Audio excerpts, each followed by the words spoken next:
रेलेकर साहब, यहाँ पर कोई खास परफॉर्मेंस नहीं हुई पिछले कई सालों में। मैं देख रहा था आप ठीक ठाक ही तरीके से बाजार के साथ हैं, कोई खास आउट परफॉर्मेंस नहीं दिख रही। इसके पीछे क्या कारण?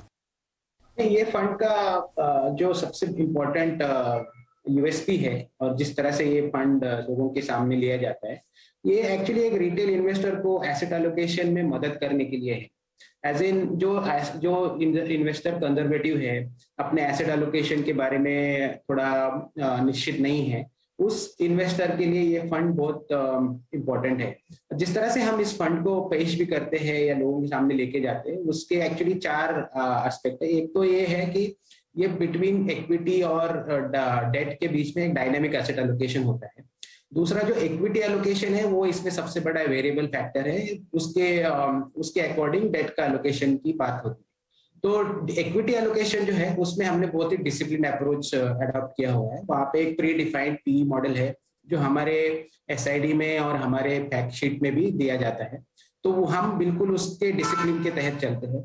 और जो हमारा बचा हुआ जो इक्विटी पोर्शन एलोकेट होता है उस पी मॉडल के हिसाब से, उसको हम पूरी तरह एक्टिवली मैनेज करते हैं। समय कम है, लेकिन आपका लगभग 20 साल का तजुर्बा बाजार में हो चुका है।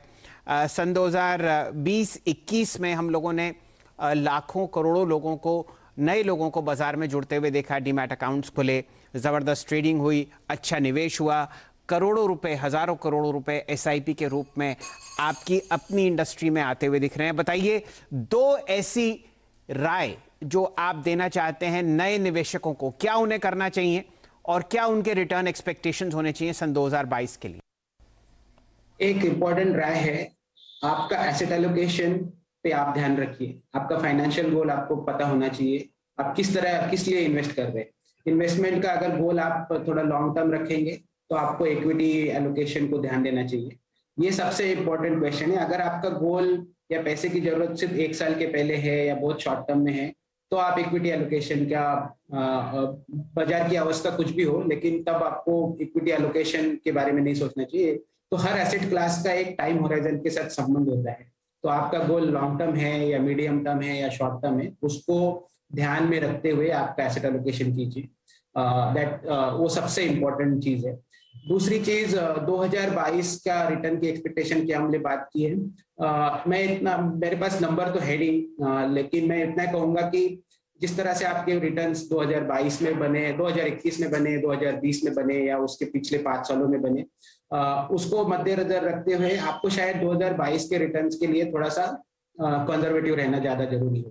लेकिन आप मुझसे पूछेंगे एज ए इक्विटी इन्वेस्टर अगले 5 साल के लिए रिटर्न एक्सपेक्टेशन बेहतर हो सकते हैं, वो जरूर हो सकते। चलिए, रेलेकर साहब, बहुत बहुत शुक्रिया, आपने इतना कीमती समय निकाला और बढ़िया राय आपने दी जिस हिसाब से आपका आउटलुक है सन 2022 के लिए। ज़्यादातर आप देखिए सचिन जी बुलिश हैं इंफ्रास्ट्रक्चर स्पेस पर, ऑटो स्पेस पर, और कुछ हद तक आपको फार्मा सेक्टर में भी अच्छे मूव्स आते हुए दिख सकते हैं।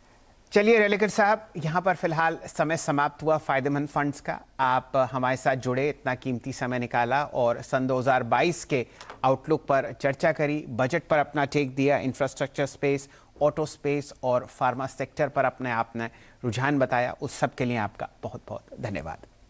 फिलहाल खबरों का सिलसिला CNBC आवाज़ पर जारी है। सिर्फ और सिर्फ इसी शो पर आपको मिलते हैं सबसे बढ़िया इन्वेस्टमेंट आइडियाज़, पोर्टफोलियो पिक्स और ट्रेडिंग सॉल्यूशंस। जुड़े रहिए हमारे साथ। धन्यवाद।